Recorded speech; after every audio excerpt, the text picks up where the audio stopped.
Hello, I'm Dylan. And I'm Keon. And this is Door Crust Toy Rot, that podcast that's just a prank, bro. Because this week we watched Random Shoes, Written by Jacquetta May. directed by Paul Erskine. And aired on December 10th, 2006. Yeah, here we are, back at it again. With the With white random vans. shoes. with the white vans. Which God, weirdly shoes. relevant. I saw this meme the other day. It was like, imagine being 90 years old and on your deathbed and remembering that meme from 2016 about the white vans. Honestly, I'm more concerned about lying on my deathbed and then just suddenly going, I lost the game, and having those be my last words. Can you imagine? Can you imagine? Just request that written on your gravestone so that you can like make people lose from beyond the grave. I saw a meme literally this morning, actually, that was like a drawing of skeletons fighting, and the caption was just this really blunt statement that was like, if you don't have rest in peace written on your headstone, you're immediately drafted to fight in the skeleton war when you die. And I was like, oh, okay. God, memes have become so abstract nowadays. And not only that, it's weird to think about just how much of internet communication now is done pretty much solely via memes. Yeah, well, what's weird to me is that we're calling these memes, yet like I've never even heard it. Like they're not memes, you know, like they're not viral. It's like I've never seen this skeleton picture. I probably never will. Probably will never like even think about it again. I So, mean, yeah, I don't know. guess, but it's also possible that it's viral within a small circle of the internet, and just the internet is so vast and big now, right? Like the definition of meme makes no like minimum bound on how many people need to repeat the idea for it to be a meme. It just like the definition of a meme is just like a repeated idea, right? I guess trust your doctor is a meme then. You know, it doesn't matter how many people are listening. If there's even one out there, then no, I'm just kidding. I don't know. I mean, we've got about 100 listeners. Yeah, yeah. I was going to say a couple We didn't need to hundred, reveal but that. as if. As if. We didn't need to reveal that, but I guess whatever. Here we are. Honestly, I actually haven't checked in a couple weeks. Maybe it's gone up since we went on Stitcher. I don't know.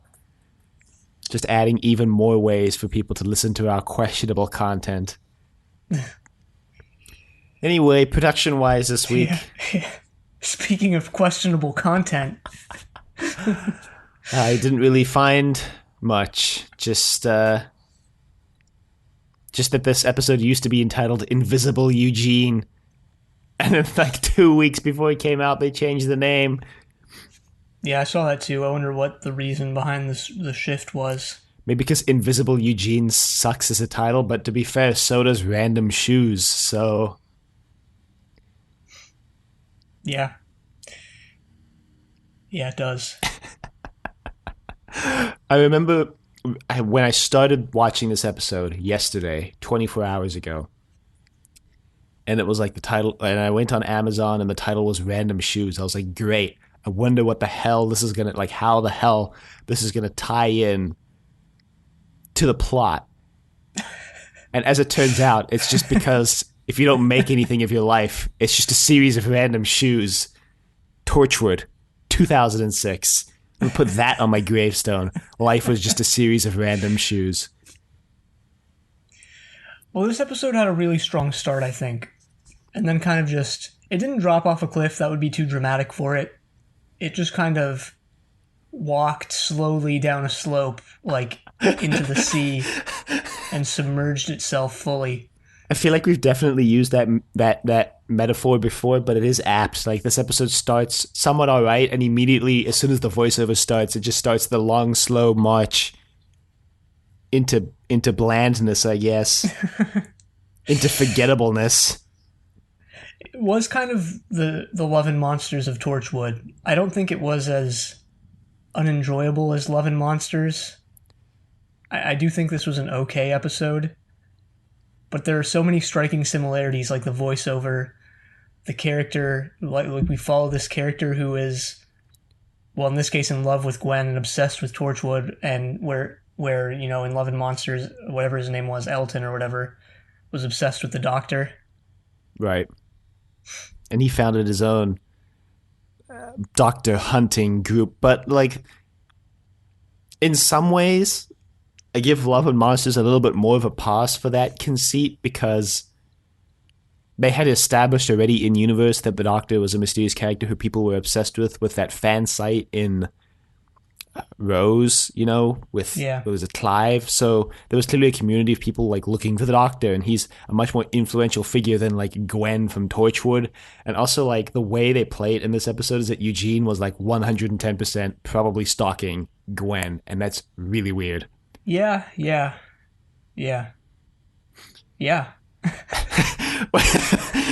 I particularly enjoyed the final in that sequence. If I had to rank those I would put that final one first.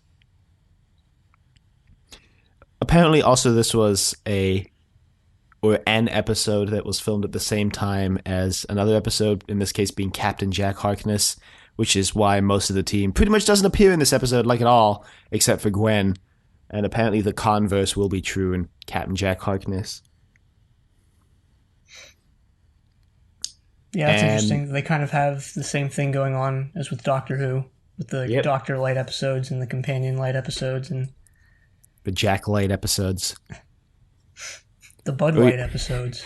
You might say, since there's a more adult and edgy era of Doctor Who content, and because Jack Harkness is off that week, you could say it's the Jack off episodes.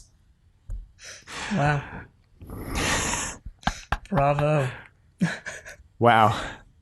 Everything about that was just absolutely terrible, but I just sent it. I went for it. I just went full tilt, and I don't regret it. I don't regret it.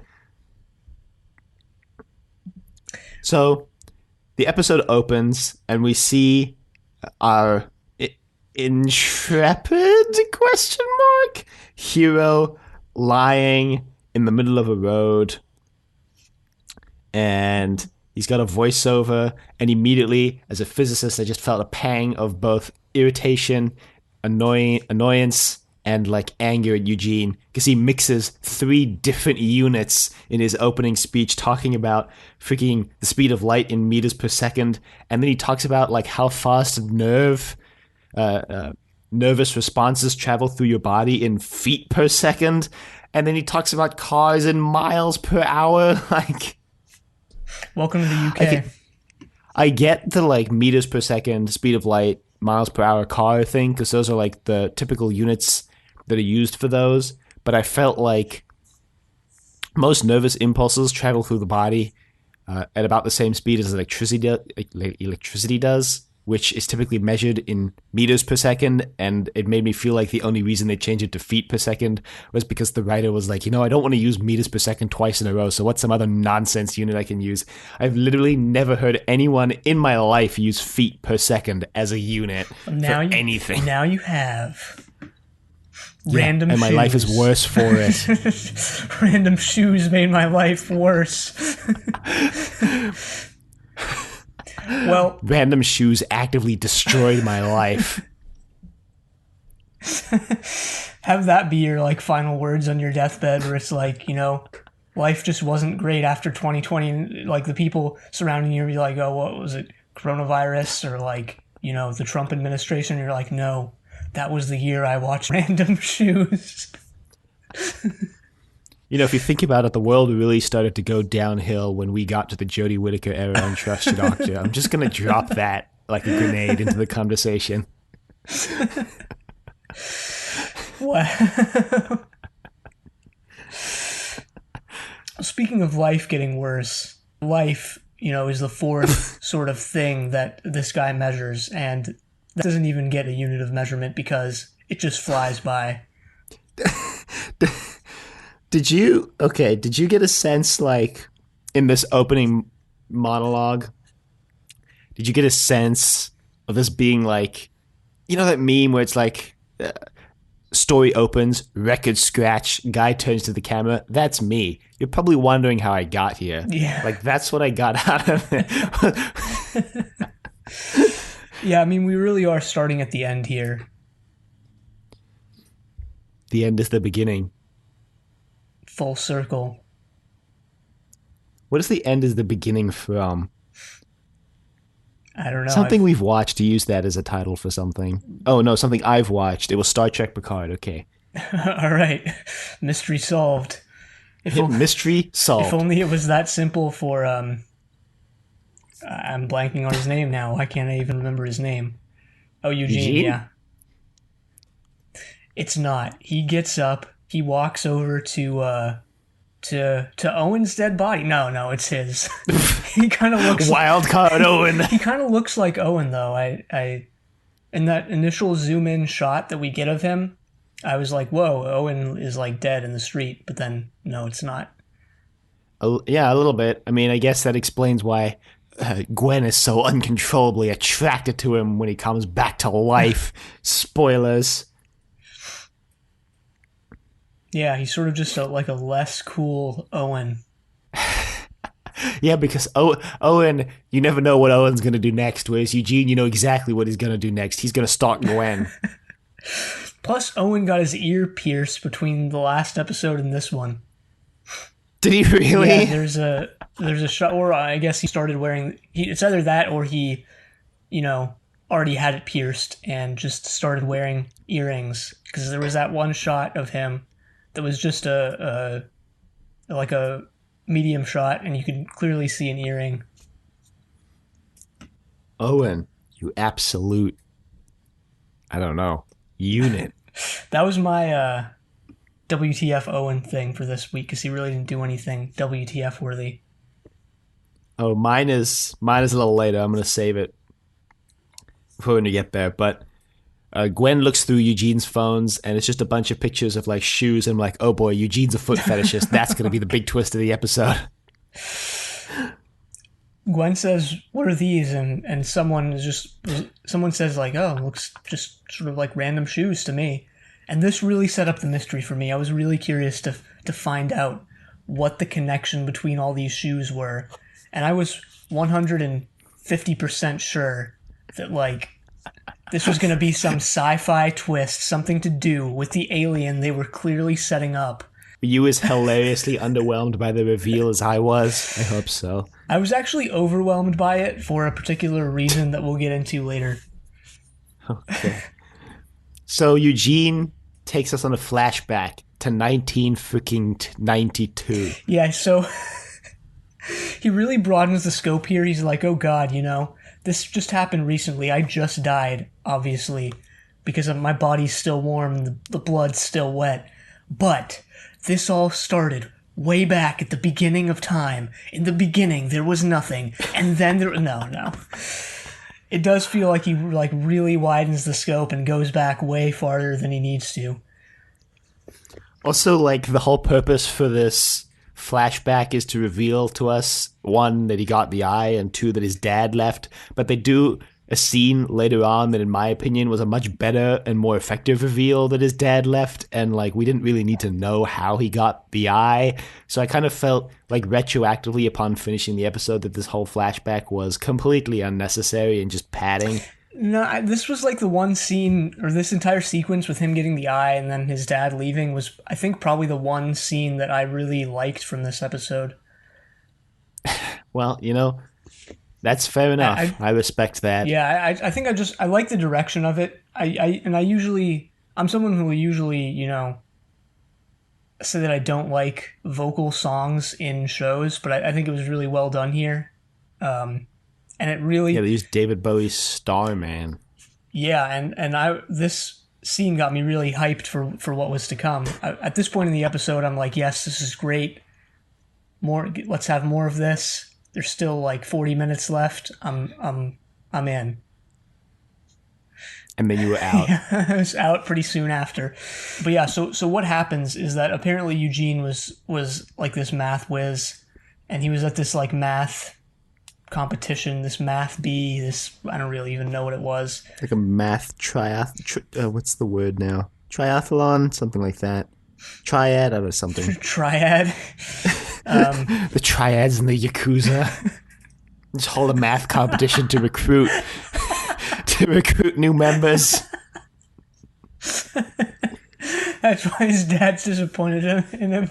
He didn't get recruited into the triad. Dad, it's okay. I could try out for the Yakuza next year. Anyway, his dad is like a real great dad because he totally blanks on this question. Instead of like being supportive and being, you know what, it's okay, son, like you'll do better next time. He just gets really pissed. Just really, really mad. Not only does he get really mad, he then argues with Eugene's mom and then leaves and never comes back. Yeah. So you in the middle of all this, Eugene also gets what is supposedly an alien eye from one of his teachers, who in hindsight is probably just trying to cheer him up by telling him this tall tale of how like an eye fell out of the sky. It's an alien eye. No, I got the impression that he was serious that it fell out of the sky. I do feel like he made pretty big jump assuming that it was an eye, because to me it just looked like a fancy rock. And like if I was playing golf and this thing fell out of the sky, my first reaction wouldn't be, oh cool, an alien eye. It would be, wow, I guess a bird dropped this fancy rock. That's weird. Yeah, you find out later that it probably is an alien eye. Probably. I think it is. I think Jack's reaction to seeing it later pretty much confirms that it is. Yeah. So they go home, and this is when we get the scene with, you know, the parents arguing and the dad leaving. And Eugene is like, but it was okay because I had the eye and, you know, I got real into aliens and I couldn't wait for the alien whose eye this was to come back and retrieve the eye so I could meet them and you know, my life would be better again. Yeah. And then he like,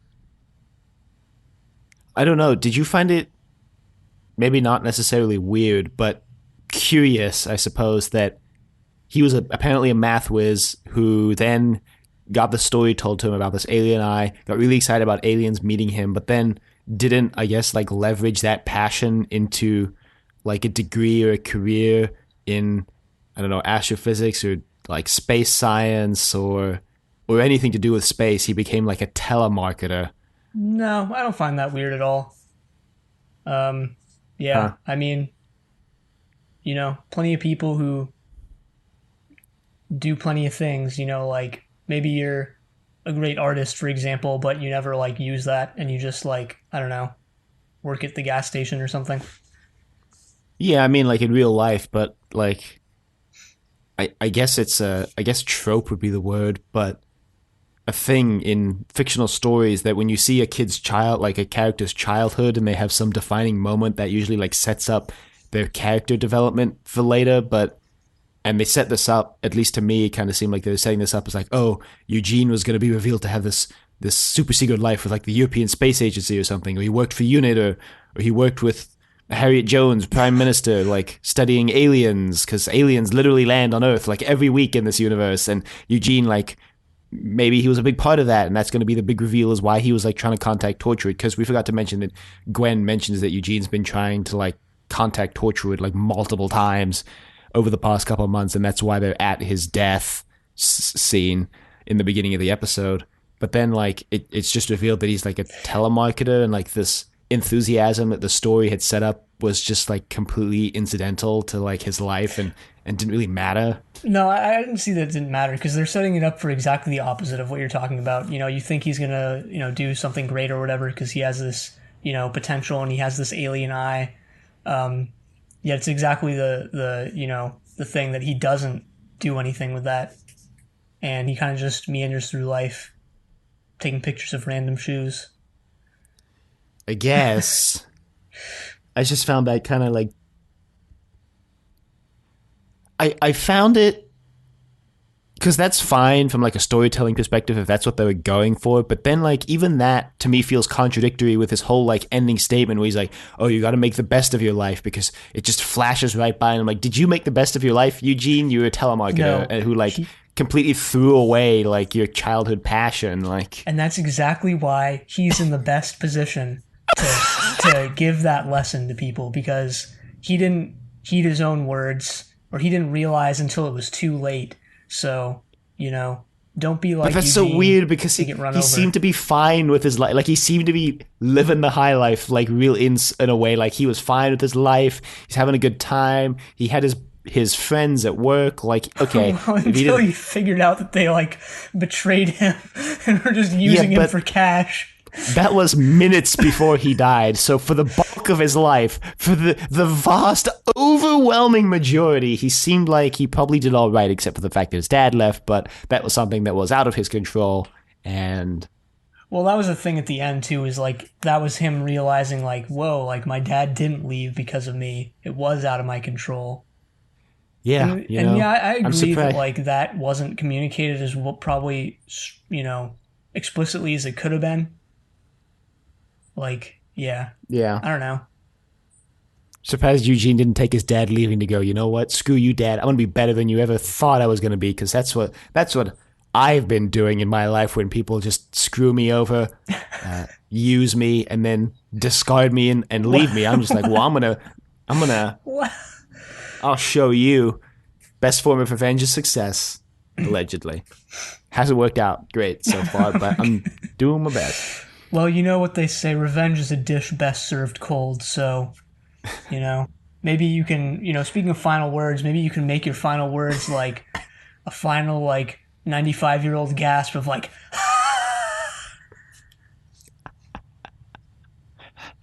So, okay. Okay. I never understood that statement that revenge is a dish best served cold. Like, what does that mean? Is it because when you kill them, the body's going to be cold? Does it mean, like, you should make them a nice warm meal and then, like, stick it in the fridge because, I made you a nice meal, but then I froze it? no. I never got it. It's not literal at all. It's complete metaphor. It's complete figurative language. It basically just means that, someone does something bad to you. And the best form of revenge, or the best time you can take revenge, is much, much later, once they've already forgotten what they did. Wow. Yeah. Wow. Yeah, so just, come back, hit them like 40 years later, and be like, ha, take that. Wow. Anyway, moving along. Somehow we stalled in telling this plot here. Wow, us going on a tangent. This is totally novel. I'm literally occurrence. I'm literally gonna move us forward 2 minutes in the episode and go on another tangent. So we go to meet Eugene's mom, and she's like, "This is Eugene's dinner," and I was like, "Huh, that's a really novel way of keeping it warm." And the way she's keeping it warm is that she's got the dinner on a plate, which she has placed on top of a pot of boiling water, so the steam rises up and it heats the plate and keeps it warm. And that made me think of this baking technique, because I've been getting really into baking during the quarantine, including making the unhealthiest chocolate cake of my life. But it's called a double boil. And basically, when you melt chocolate and you do it in like a pot, the chocolate doesn't necessarily melt evenly because the heat from the heating element is uneven and the heat through the pot is uneven. But you can mitigate this by doing a double boil, which is to put water in a pot, boil the water, and then put the chocolate in a pan that you put on top of the pot. So the steam from the boiled water will heat the pan, and that heats the pan more evenly than just putting the chocolate in the pot would. And now you know. Wow. Now you know. Wow. Trust your Thanks for doctor that. for baking advice. Yeah. Damn! Wow. We 350 episodes ago, or however many it's been, we totally missed a trick. On Inevitable, this is inevitable, that podcast went blank because the podcast is inevitable. We should have started the intro for this podcast with Trust Your Doctor for advice on blank from the episode. Wow. We really missed a trick, and I can't believe it took us 6 years for me to think of that. Nah, I'm okay with the current status quo. Yeah, Yeah, but if that was the status quo, you'd be okay with that status quo as well, 6 years in. Exactly.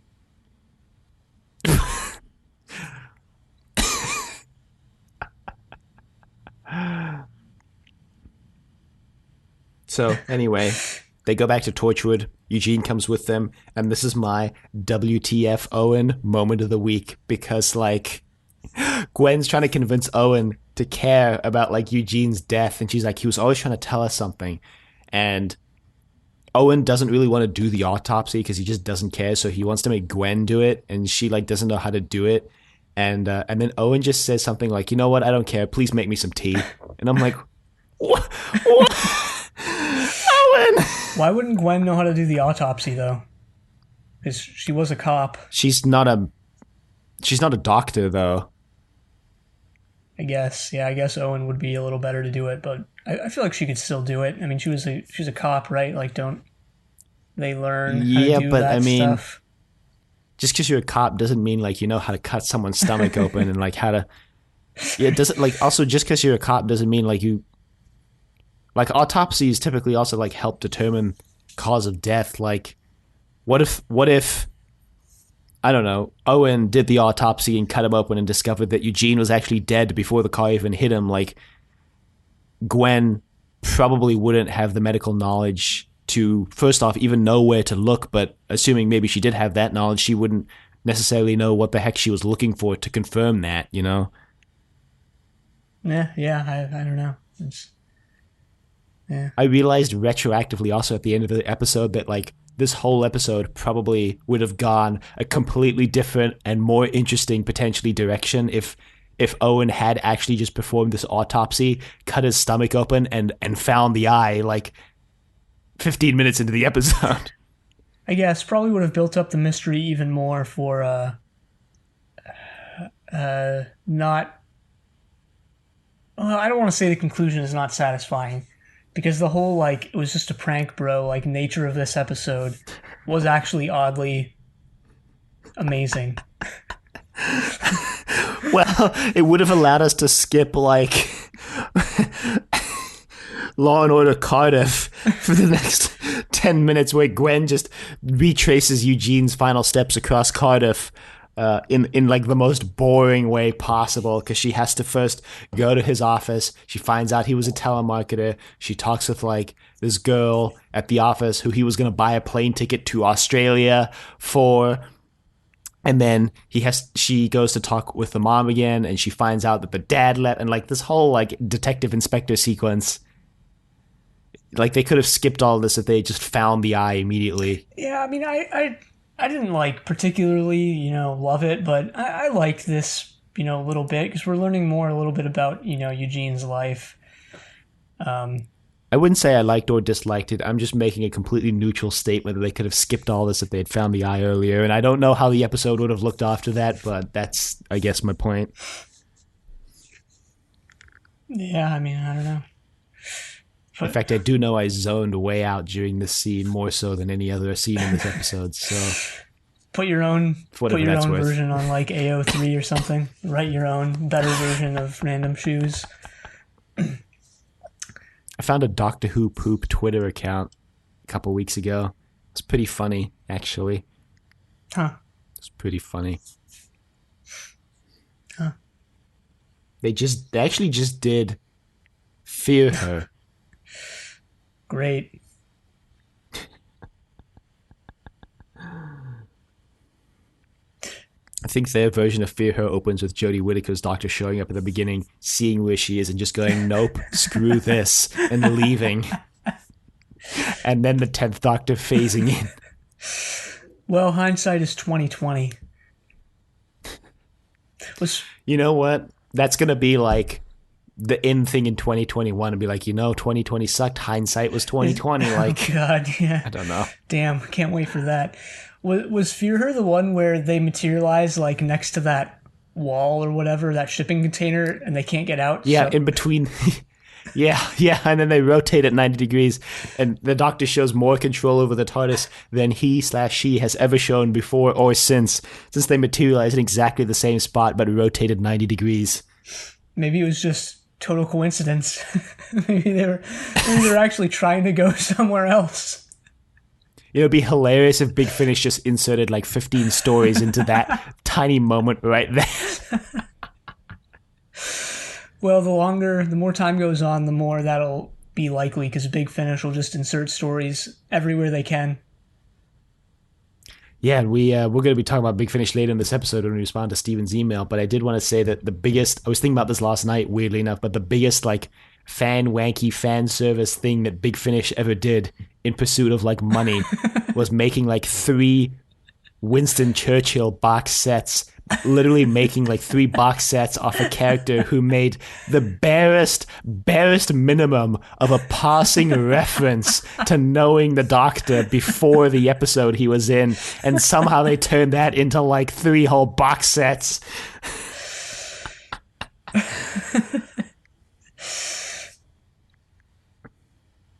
Bravo, Big Finish, bravo. And we can't even get the Absorbal off back? Are you serious? We can't even get a resolution to the pavement stone head from Fear Her? You mean Love and Monsters? Was that? Oh yeah, but actually that was the same episode. You're right. Wow. Yep. Can't believe so many bad ideas were in one episode. Well, if that's enough to get you hyped, and it seems like it is, just remember that Love and Monsters and Fear Her were back to back. A double header. A double whammy. Name a more iconic duo. I'll wait.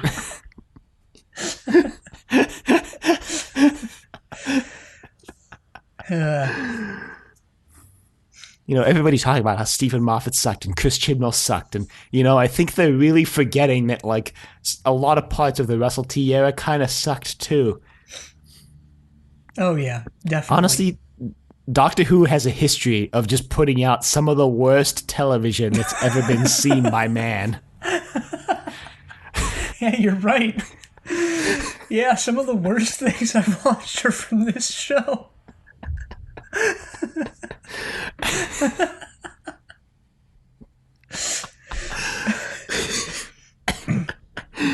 But also some of the best things, so I guess it evens out in the end. Yeah, but, you know, thing is, when you're watching, you know, shows, or when you're engaging with any sort of, like, thing that's supposed to be fun or entertaining, or, you know, that you're having fun with, or that's fictional or whatever, you expect quality. Do you? So yeah, so when, or you expect, like, you know, more like higher than you expect, like average or better.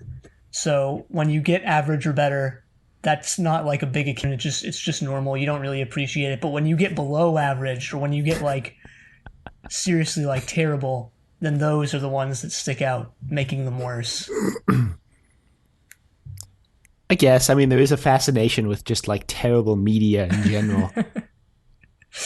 Exactly. And that's why every win you get from this show is a +1, whereas every lose is a -10.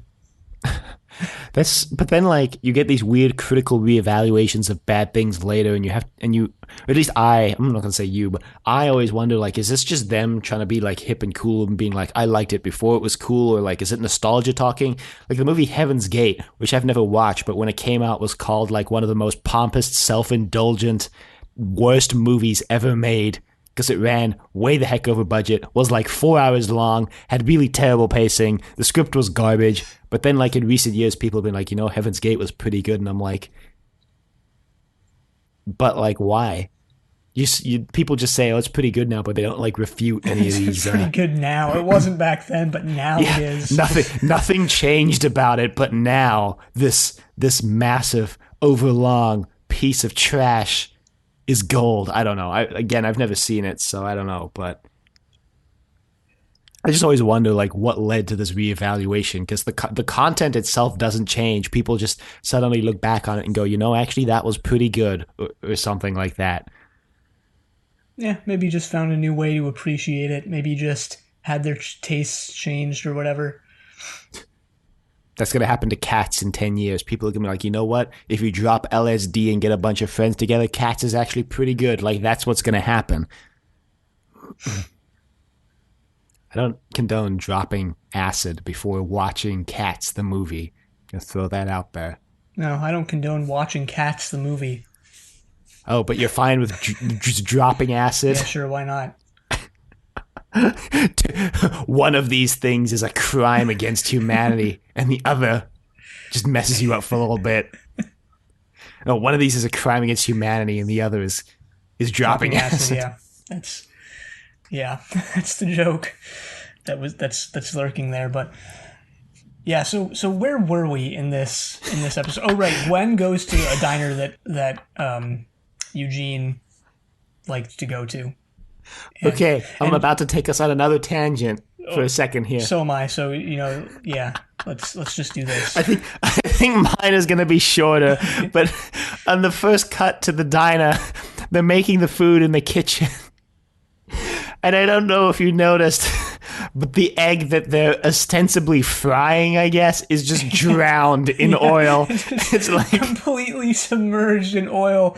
That was my question too. Is like, what type of egg or is like do you make that's just complete? It's like deep fried, like Yeah, I was like, wow, that is the most unhealthy egg I've ever seen in my life. And I thought I have a tendency to like over oil the pan when I fry eggs. Like,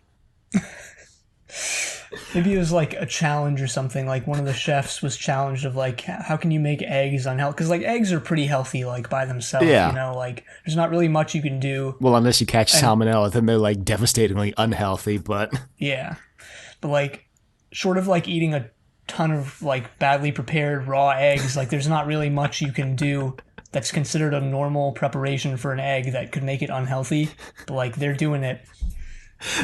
My other question on this was this an actual diner they went to and they filmed an actual chef doing this? Or is this just like some production designer being like, I'm not really sure how much oil to fry an egg with, but this is probably fine, right? some sleep deprived TV writer who like has forgotten how to fry an egg. Because they just spend all day and all night writing wonderful television shows like Torchwood.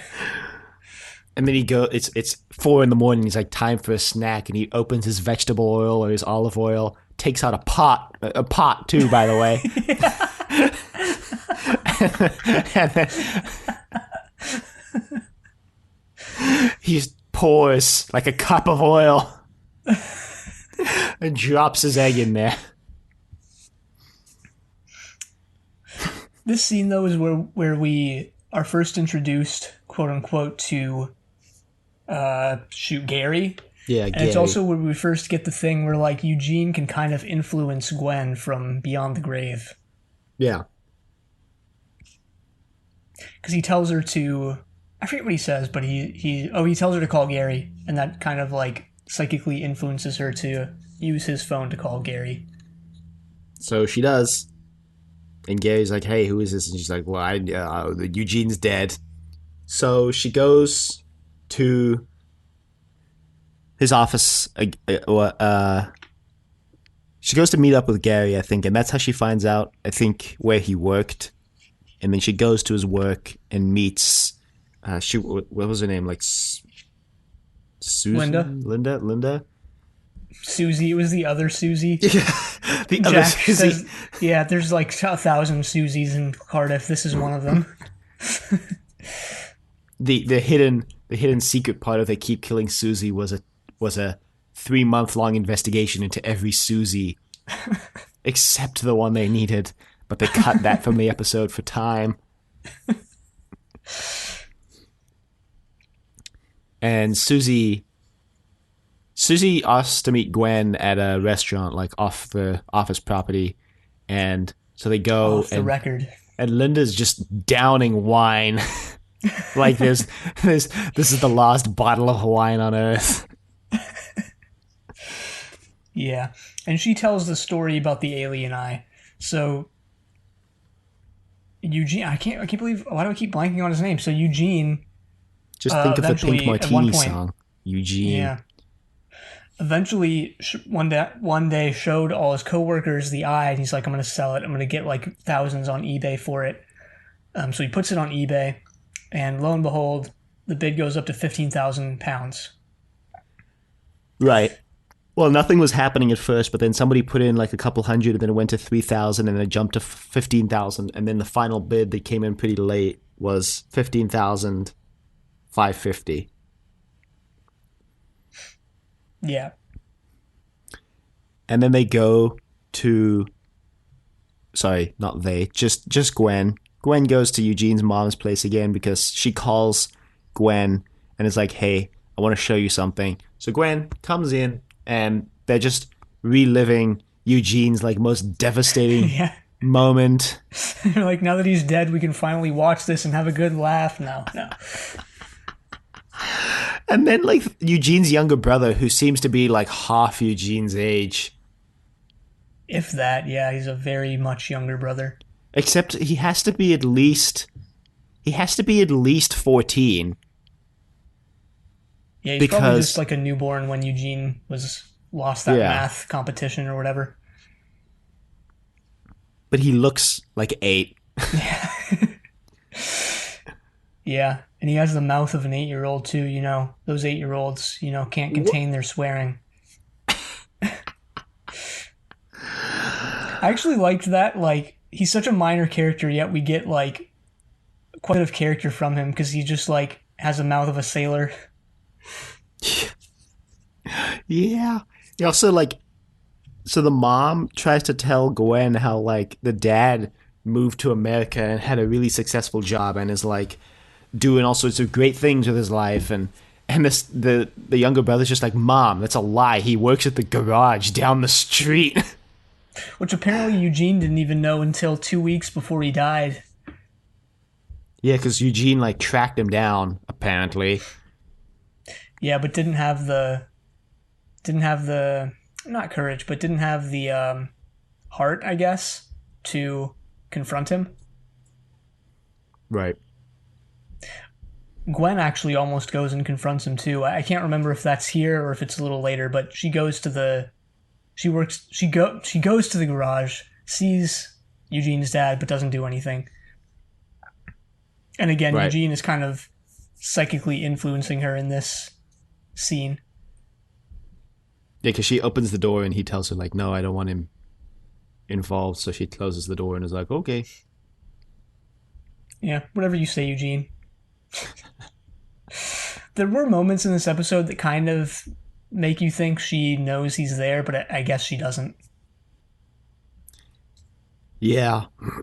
One of them is later on when she like turns to where Eugene is sort of standing and just goes like, "Eugene." But all right, what happens next? Oh yeah. Someone mentioned Splot. I just wanted to throw that. Yeah. So they go to a museum because Eugene and Gary were actually going to go to this exhibit about black holes or something. Yeah. And okay, weirdly enough, I've actually been to this museum. It's like this is like the National Museum of Cardiff or something, or like the Wales National Museum, Cardiff. And yeah, I've been to Cardiff before, and I've actually been to this museum, which is really weird seeing it on screen. Bizarre. Yeah, it's not where they say it is because according to the show, it's like in some other town, but it's not. It's like right in Cardiff.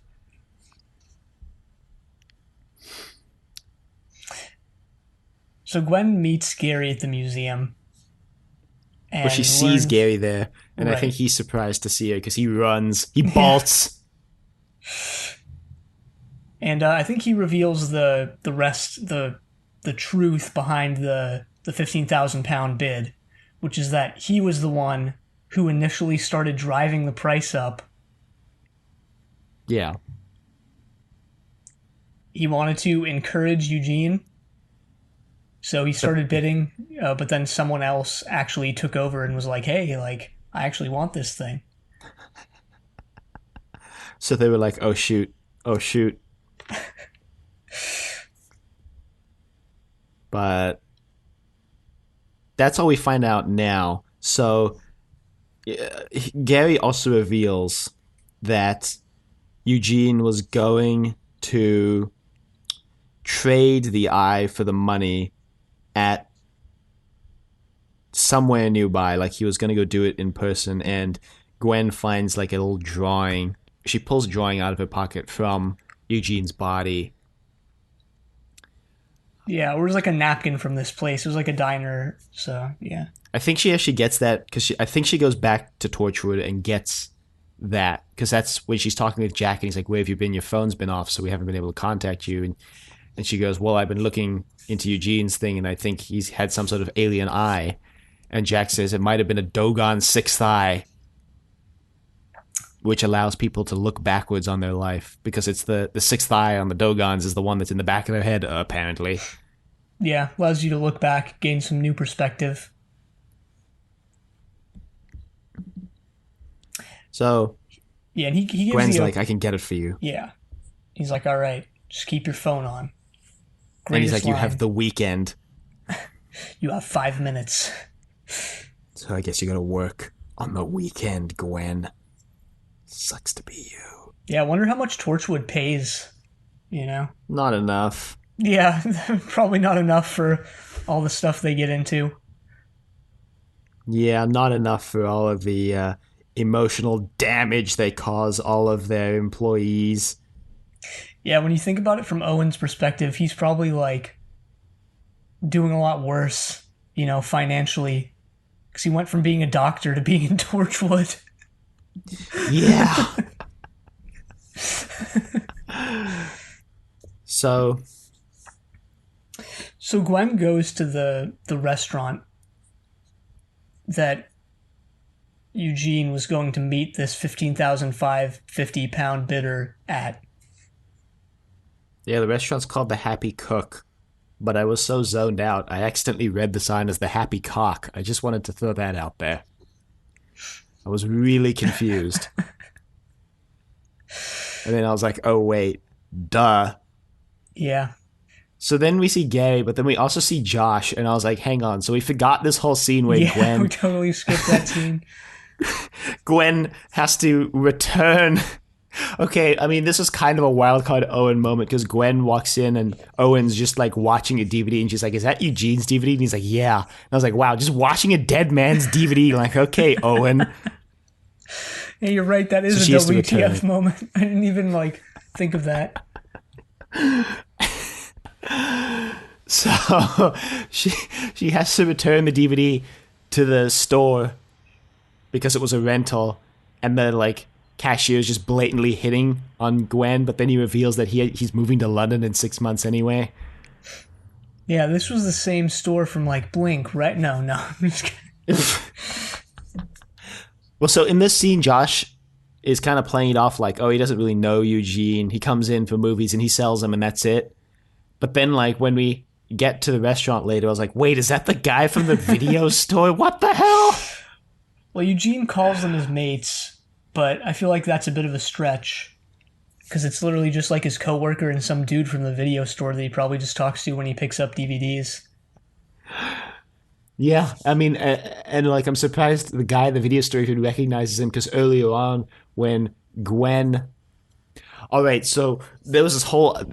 The diner scene, I wanted to talk about this because this was the scene that like really, really made me feel really weird about them making Eugene like the protagonist of this, because it's the scene where he basically actually does reveal he's been stalking Gwen, because Gwen's at the restaurant, and I got back to the scene because the restaurant, like the waitress doesn't even recognize Eugene at all, even though he went there every day and ordered the same thing every day and saw her every day, but... Well, that was Eugene when he sits down. That was earlier. Oh, sorry. Go ahead. The thing where he ordered the same thing every day was in the diner from before, the first one. Yeah. That's what I'm saying. Because I'm saying it's weird that Josh recognizes Eugene every day, but the waitress didn't, because he probably went to the diner more often than the video store. So like calling that guy his mate and not the. Anyway, my whole point of going back to the scene was when Eugene sits down next to Gwen. He goes, this is weird. When I was alive, I followed you around, but now that I'm dead, you're following me around. And I was like, wait a minute. Whoa, pump the brakes. Hang on. Did Eugene just admit that he stalked Gwen? Yeah, what's weird about that? Why is that? It's weird because they make it so explicit. Yeah, I'm kidding. Yeah, it is. Yeah. So weird. Yeah, it is But weird. anyway. I mean, I guess the thing is, like, he was very obsessed with Torchwood, and he was, coming after Torchwood, and during all of that, he developed some, romantic obsessions with Gwen. Good old stalking. Yeah. But then we get the best thing from this episode, which is he walks in the diner. Like we mentioned, he sees Gary and whatever his name was, Josh. And he's like, well, what's going on? And they're like, surprise. It was just a prank, bro. A prank perpetrated by us. Yeah, and their justification for this is hilarious. Because they're like, when it got up to 15K, we realized if we could get the eye, if he's willing to pay 15K, imagine how much more he'd be willing to pay. And I'm like, clearly not, because he didn't outbid you when you bid $15,550. Like, if you're spending $15,000, I'm sure he would be willing to spend like 10 more to beat you already, and he clearly didn't. So like, yeah, 15,000 was like the max he was willing to pay. Probably. They also reveal that they looked up who this buyer was, and they were like, he collects alien artifacts and Nazi memorabilia. And Beanie Babies. Yeah, that's the thing, because, like, Eugene was like, screw you guys, like, you screwed me out of meeting an alien, and they're like, you goofball, like, we looked up the guy, and it's just some dude. I was kind of curious to know more about this dude than anyone else, because what guy collects alien artifacts and Nazi memorabilia? Maybe it was Clive or whatever his name was from Rose. Didn't he die in that episode? Look, the Torchwood timeline is complicated.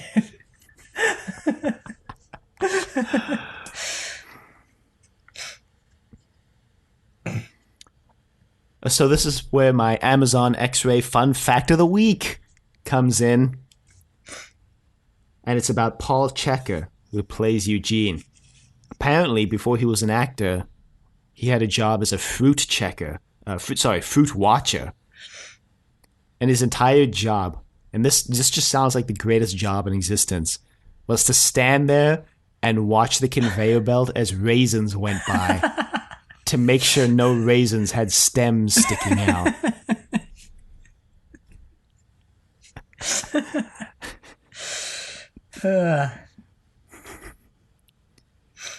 Yeah, sounds like a pretty mind-numbing experience. It reminds 8 me hours of a day.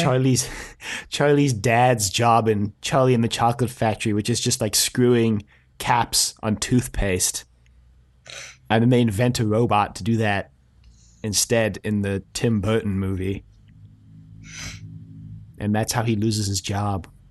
I think in the book he just gets fired.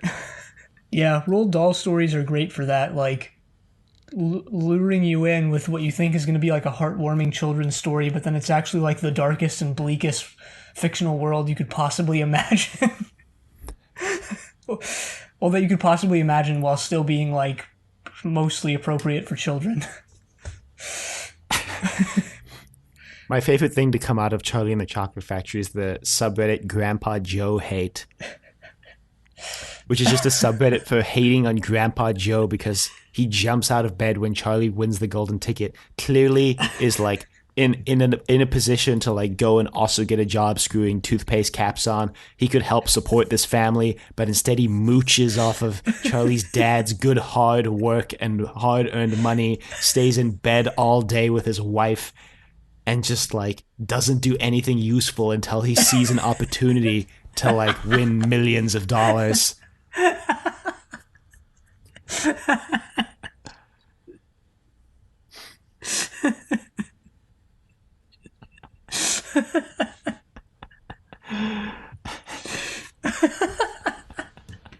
And you know, when that subreddit pointed that out, I was like, you know, that's a good point, actually.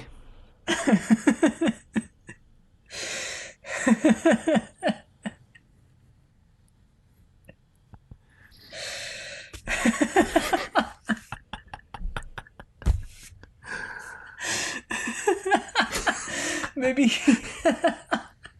maybe you just wanted some free candy.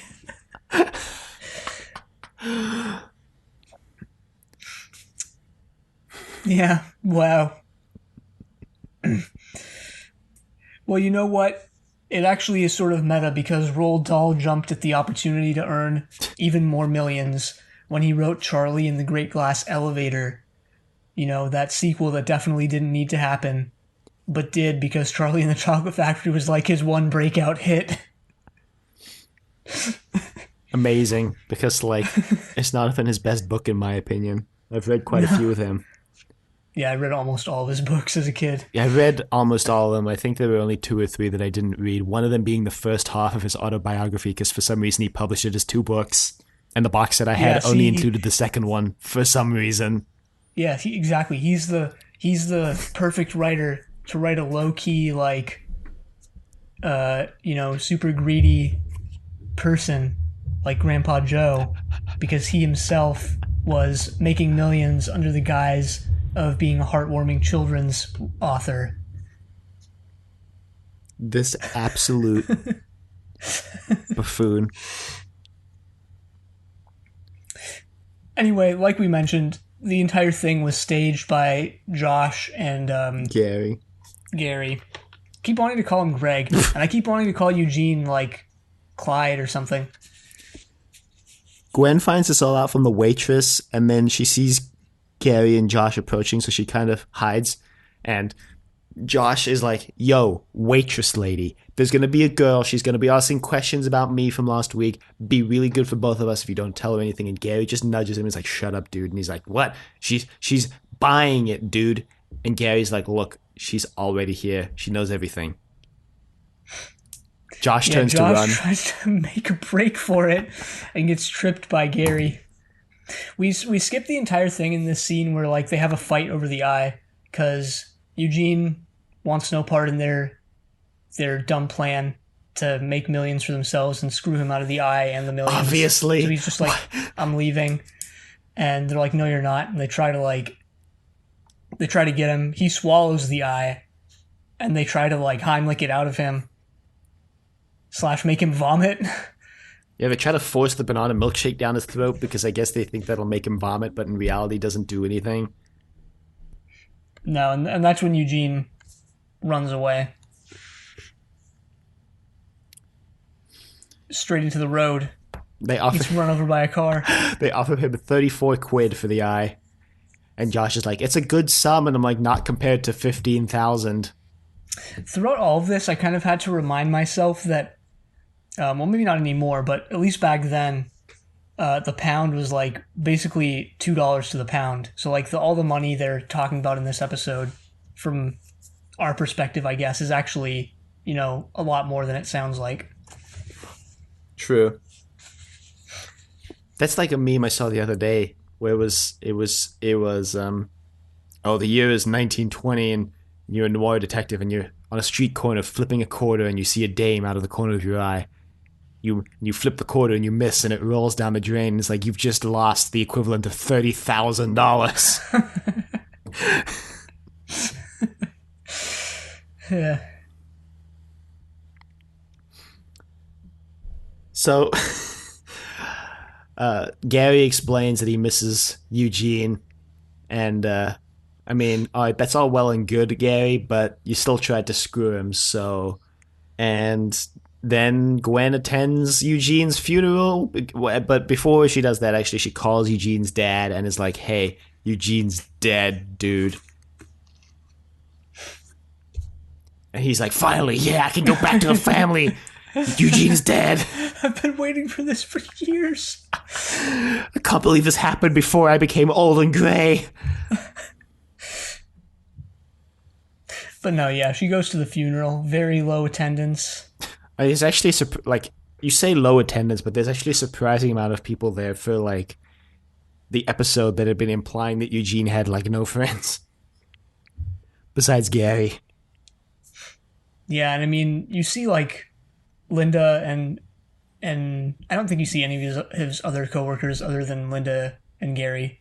But like, yeah, if even your coworkers go to your funeral, like, you were actually probably pretty well liked. You know? Yeah, exactly.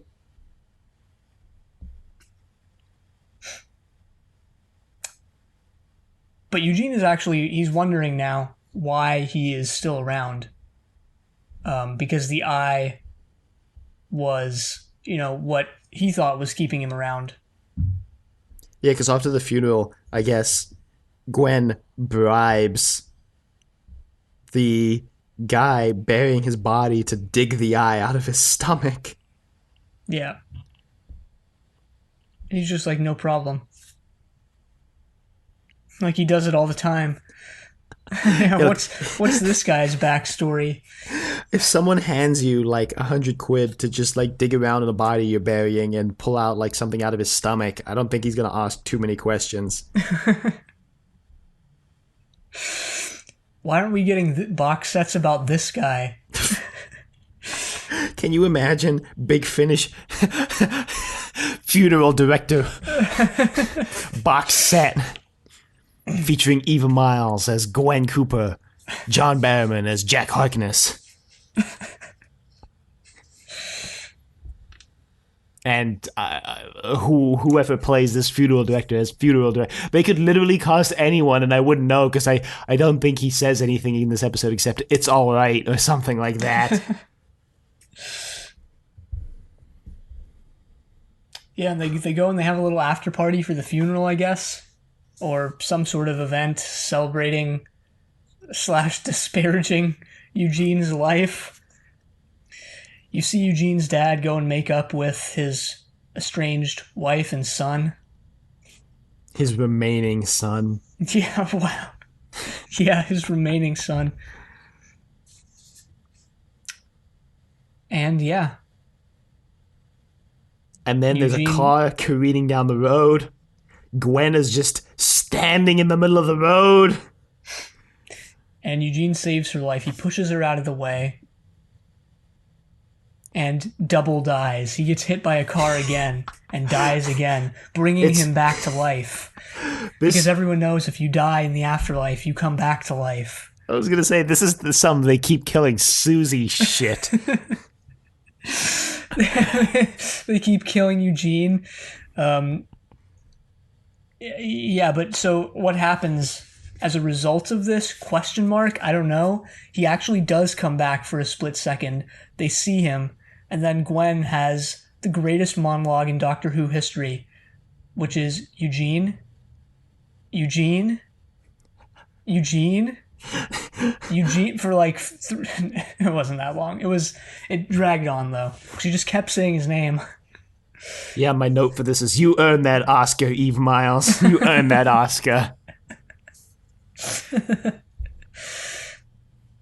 But then Eugene fades into the light. Don't forget that Gwen kisses him. Oh yeah. This is important for my 7 deadly sins of Gwen this week. This is important for my fanfic that I'm going to write about this story. Big Finish, Eugene box set when. Also, I just want to throw this in here just because it's a random thing that I think is funny. Well, not funny. Weird. Eugene's dad sings Danny Boy. He just, at Eugene's funeral, he just walks up to the casket and starts singing Danny Boy. I was like, I wonder how that has any relevance. Yeah, and a weird thing about this is that what's his name, who actually played Danny Pink, is an extra in the funeral scene. No. You had me going for a second there. I'm not gonna lie. You had me going. Legit, I was like, yeah, I buy that. Yeah, that could be true. And then, like, again, this is the second week in a row. You just did that to me. Yeah, haven't really stretched my, like, my lying muscles in a while, so trying to get back into the tall tales mode of discourse here. The tall tales of Trust Your Doctor. Yeah. Then the rest of the Torchwood gang is just like, whoa, weird. Wow. And then it ends. Wicked. Well, it ends with a sort of a big speech by Eugene about how you need to like carpe diem the hell out of life, and how life is great, and how it goes by in a flash, and we zoom way out, expanding the scope yet again. Eugene has a bad habit of doing that. You know, at first he was like, this all started way back in 1992, and this time he's really taking us out. He's really making us see the big picture. Thanks, Eugene. You're a real brother. Needed that, Eugene. And then we get a preview for next week, and I can already tell there's going to be so many WTF Owen moments next week, and I can already tell. I can already tell next week is going to be better than this. Hopefully. Okay, I mean, is that really like a high bar? I guess not, but again, I didn't particularly like dislike this episode. I just think it was not as good as most of the ones we've seen so far. Like it was still okay in my opinion. I just found it rather dull. And I think that's kind of backed up by the devastating amount of tangents we took this week. Yeah, probably. I will give it credit though for being one of the like most straightforward titles in all of Torchwood and Doctor Who, because it really was just random shoes. Like that wasn't like there wasn't any big connection between the shoes. We didn't even explain that scene. We didn't even explain how he pulled out his phone to try to call a taxi cab, and while pushing buttons randomly on his phone under the table, he just accidentally took pictures of a bunch of random shoes. Yeah. Yeah. 10 out of 10. Best reveal in Torchwood history. So, 7 Deadly Sins of Gwen. I had her committing lust for Eugene. I'm not so sure about that one. The whole kiss thing seemed a bit accidental to me. Like it kind of. So you're saying it's a Rey and Kylo Ren at the end of Rise of Skywalker kind of deal? Well, okay, so I don't know if you saw wow, this. Those situations are really similar now that I think about it. Wow, that's really weird. Well, I don't know if you saw this scene that way, but to me it kind of seemed like Gwen just accidentally leaned forward and then it happened.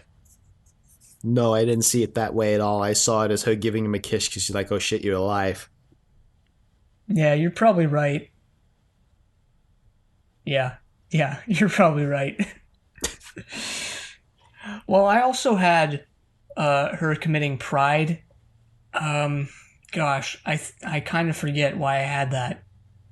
I want to say it was like in a discussion between her and Owen, where she was like, I don't remember. I should have written it down, but instead I just wrote pride.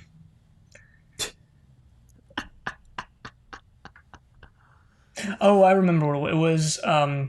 When it was in the flashbacks when Eugene was trying to talk to Gwen, and she was just like, "Yeah, whatever, don't have time right now." Clearly belittling Eugene's efforts. Clearly, thinking her own job at Torchwood is more important than anything else. What a legend. Damn it, Gwen. Week after week, you're doing this to us. You know, you talk about not wanting to have a pathetic failure of a stalker of a main character like Eugene for this episode. Well, take a look at Gwen. Is she any better?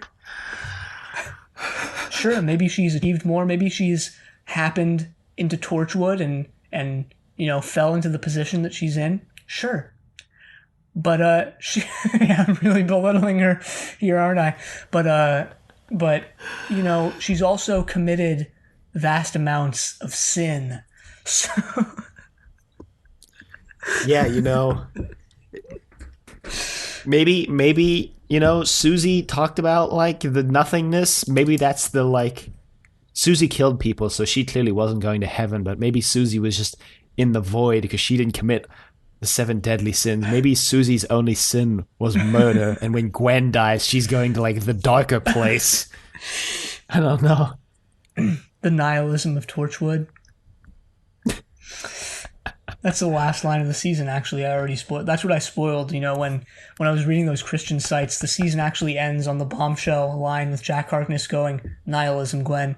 That's what it's all about. It's what Torchwood's always been about in a super meta scene. No, I just made that up. Like that meme with the 2 astronauts. Yeah. The one guy's looking at Earth and he goes, "It's always been blank," and the other guy goes, "It always has been." It's just Gwen and Jack, and Gwen goes, "It's always been nihilism. It's all nihilism," and Jack goes, "It always has been." When you think about it, Gwen is actually super competent considering she got the Torchwood job by literally just, like, stumbling into Torchwood. Although I guess you could say that, like, her investigations into Torchwood that led her there were already, putting her above the other cops who, like, didn't do that. She just took initiative, She committed pride But in getting the job at Torchwood. Yeah, still hasn't committed sloth. Still has not been lazy. In fact, I think she will. I don't know, because again, in this episode, we see her working weekends to solve the case, to really get to the bottom of what happened to this guy that, like, the rest of the team doesn't care about what happened to him. She will. She has to, so we can confirm her place as the Antichrist in the 4 Horsemen of the Apocalypse reading of Torchwood. Sorry, Ianto. Who shows up in this episode for 5 seconds in the field to make one observation and then never again. And then never again. This is his final appearance on Torchwood. Honestly, can you imagine if they just wrote Ianto out by having him just, like, stop showing up? You probably wouldn't even notice. He dies off screen. He dies off screen and then they don't mention it till 5 episodes later, and Jack goes, "Hey, remember Ianto? Remember when he died 6 months ago?" This is just like that time Ianto fell over and died, or like something inconsequential. It's just like that time Ianto tripped while walking down the stairs into Torchwood. Yeah.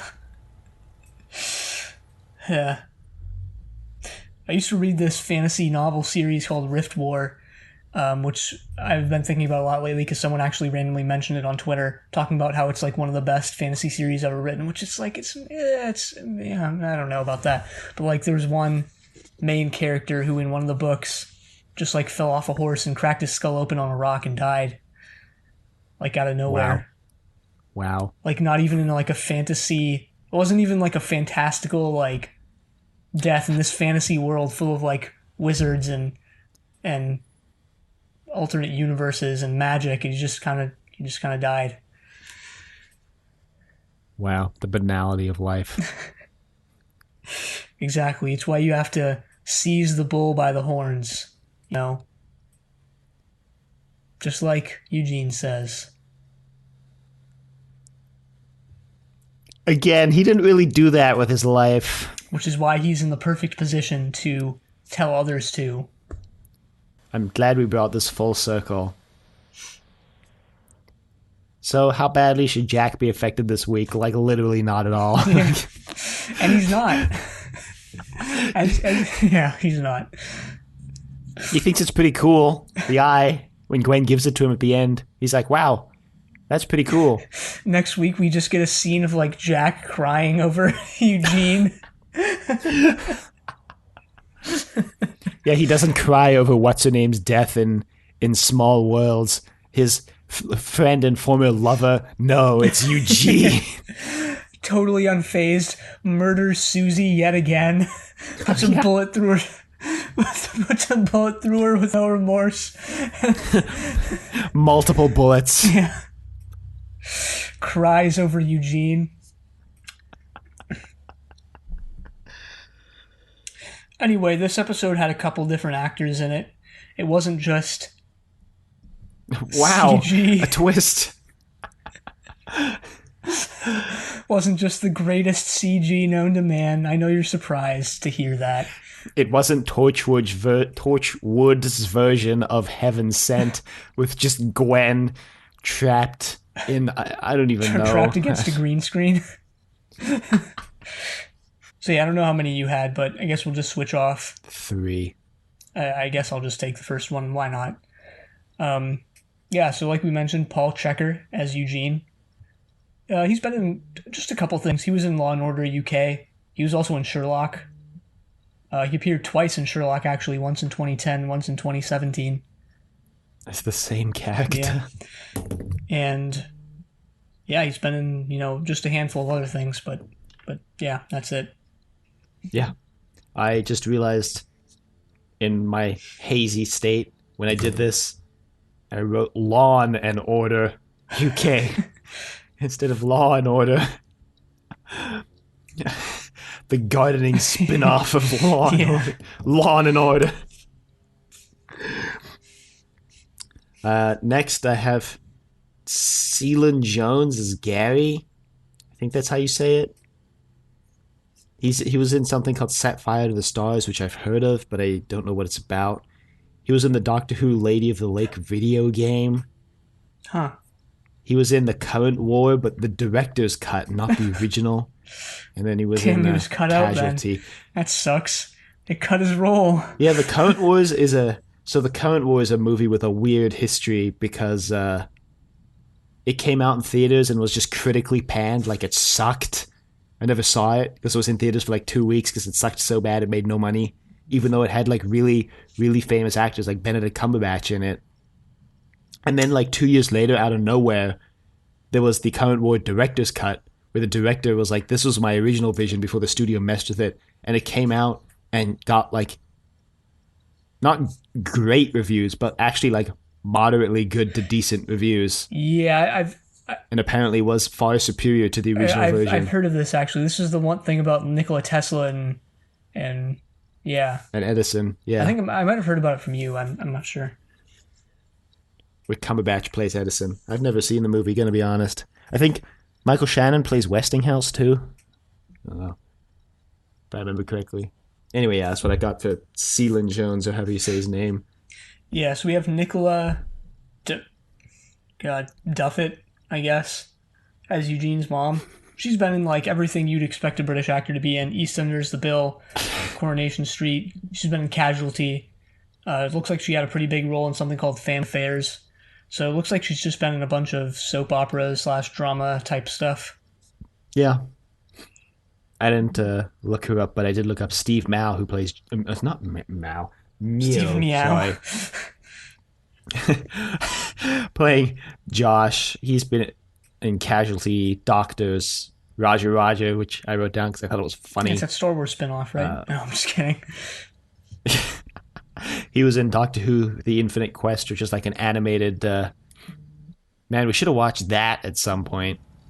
We still can. Should. It's like... It's basically the length of a movie. I looked it up because I didn't know what it was. And it's like mini-sodes, but if you add them all together, it basically just forms a movie. Yeah, it's got the Doctor and Martha, so I mean, I guess we should probably watch that at some point. And yeah. That's it. That's all I've got him in. We'll probably watch that when we get to the point where like literally all we have left to do is books, and we start finding it difficult to like both read the same book within 1 week. And we just scrape the bottom of the barrel for other stuff we can do to put that off. Boy. Or what we should do actually is like intersperse it in the book episodes to give us an extra week to read. Because like one of us could read the book the week we watch and one of us could read it the next week before we record, you know?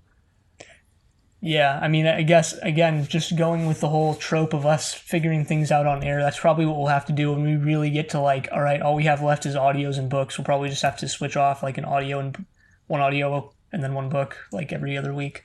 Yeah, you know, we make a lot of jokes about our Overlord's Big Finish, but just wait till all we're doing is Big Finish content every other week. Yeah. Yeah. Be the true dark ages of... Trust it, I don't know why I said that. Anyway, that's all the actors I have. I had a few more, or I had one more. I had Gareth Potter as Eugene's dad. He's been in a couple things, notably EastEnders. And yeah, that's it. Nice.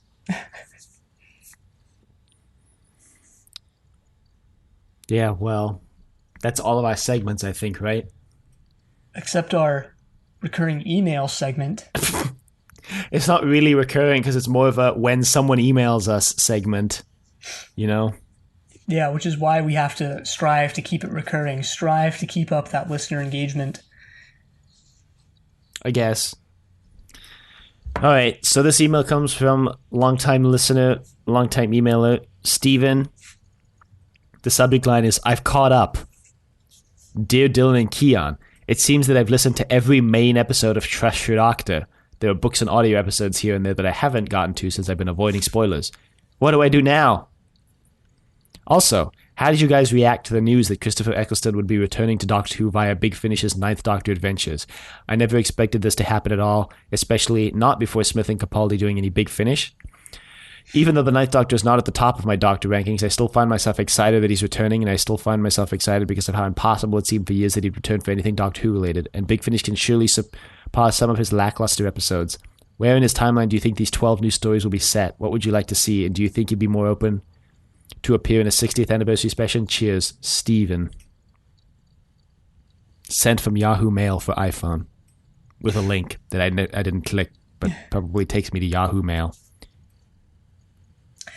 I always like those messages at the end of emails. I always just like replace them with like sent from my toaster, or like sent from my washing machine or something. I'm gonna change mine to sent from my Samsung smart fridge. Like those memes that are like the pictures of tweets that are like Trump be tweeting from his Android while this guy be living in 2020 or 2060, and it's like sent from my Samsung smart fridge or something like that.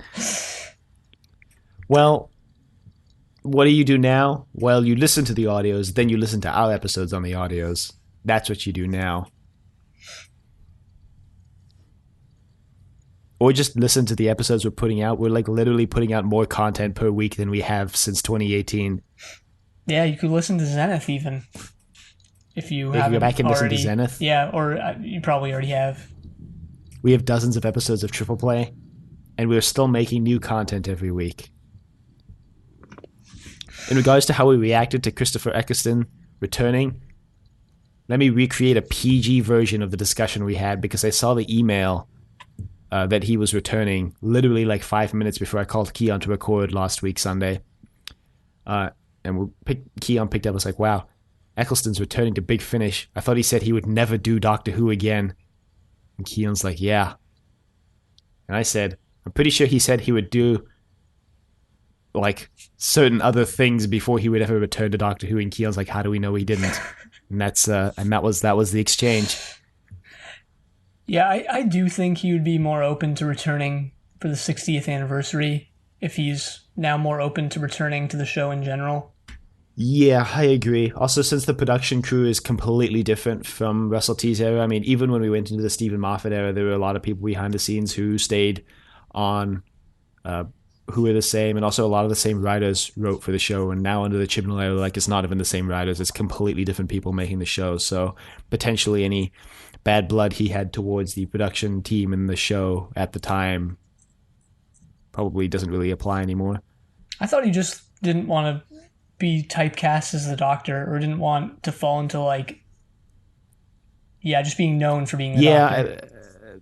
That was like his diplomatic response when he left, but then a couple years later he's like, yeah, actually Doctor Who made me want to kill myself. The like production team sucked. There were a lot of disagreements between me and the production team. They didn't treat me super well, and just a lot of things came out like that he just was generally like either not treated well or dissatisfied. And of course, this should be taken with a grain of salt because we only have his side of the story. And even if he is a noted, famous actor who literally carried the show the first season and brought Doctor Who back to television, we should note that we do only have his side of the story for all of this. I think, though, there is an element, and maybe this is just me being incredibly jaded to the inner workings of like entertainment media, that Christopher Eccleston really hasn't had any big hits since Doctor Who. I mean, he was in like Thor 2 as the main villain, but who even knows that except diehard like MCU fans because Thor 2 is by far the worst movie of that entire like sequence. And he had like a vaguely successful television show in Britain a couple years ago, but you know, I do have to wonder like how much of this is motivated by Big Finish offering him a spicy paycheck and him not having the money, especially since he's been vocal about not necessarily liking the show in the past. You know, and again, maybe that's just me being jaded, but it does make me wonder how much of this is just because they're giving him a paycheck. Probably a lot. I don't know. And if he does consider returning for the 60th, you know, like apparently he did make a passing consideration to return for the 50th. If he does do that for the 60th, I think it is gonna again depend on like how much they're willing to offer him to come back and how much of a role he's going to have. I would like to see the Ninth Doctor interact with the 13th. I think that could be a really, really interesting dynamic to play off of, with the Ninth Doctor being so battle-scarred coming right out of the Time War and being very gruff. And he is in many ways kind of the antithesis to the 13th Doctor almost, because he has a very hard exterior, but underneath he's kind of a very jovial person, which we see like later on when he becomes more comfortable with Rose and Jack, that he starts to lighten up a bit. Whereas 13 kind of has done the opposite. She, from the first moment, is very energetic and over the top and very excited and happy. But as we learn more about her, we find out that she's actually not happy, and that might be her faking it just to keep her friends around because she's worried about driving them away by not being happy all the time. So it'd be really interesting to see those two play off of each other. Yeah. I don't know where the 12 new stories will be set in this timeline. But, you know, Big Finish is a monster. It's just finding random spots to put their stories. I mean, there's even a book or a novella set entirely within Rose, like when he leaves at the end and comes back 5 seconds later and he tells Rose that it's a time machine. There's like a whole story set in that time span where he goes to visit another planet and just get convinced by an alien to like return to convince Rose to travel with him. So like people can be creative inserting gaps in the timeline whenever they want. The tricky thing will be doing it in such a way to maintain the fact that I think canonically the Ninth Doctor lived for like 2 years. Yeah, a lot can happen in 2 years. True. It just means they can't do a story like, I don't know, Time of the Doctor, where the Doctor's stuck on Trenzalore for 5 million years or whatever. Like, they couldn't really do that with the Ninth Doctor without buggering up like the whole thing. But anyway, you know, it's Big Finish. You know, our Lord, Savior, Overlord's Big Finish. They'll figure something out. Yeah, I'll figure it out. I trust them. But, on that, I have nothing else to say. Yeah. So if there's anyone else who would like to reach us, you can email us at thedoctor@decadvegetable.com. Questions, comments, concerns, angry rants, love letters. Your thoughts on random shoes. You can find us on YouTube at Decorative Vegetable. Wow, I totally blanked for a second there. You can find us on Apple Podcasts, Google Play, Spotify, and Stitcher, all at Trust Your Doctor. Be sure to leave a rating if you like the show.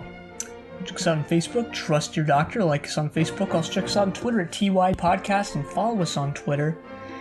And next time, we're going to be watching Out of Time. But until then, the end.